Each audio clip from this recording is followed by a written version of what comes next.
Yeah, so here's a big cork in the road. That guy there got stuck and got his drive wheels off the ground. Oh, look at that water. It's all contaminated with oil. That's nuts. This guy went to go around.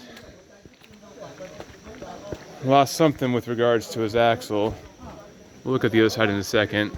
I gotta get through this bottleneck before this motorcycle tries. There we go.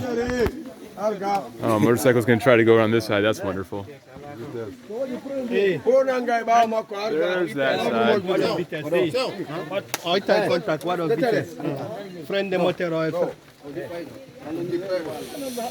Oh, there's a reason for your oil contamination. Gear reduction drive.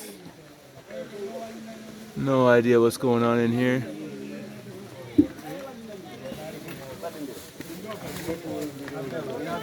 And that's this in a nutshell.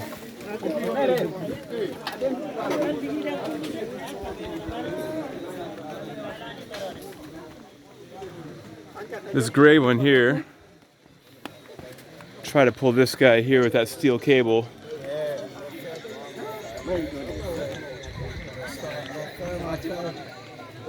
You can see how well that worked. And we're back up there, right around that blue spot you see, way back there. All right, well.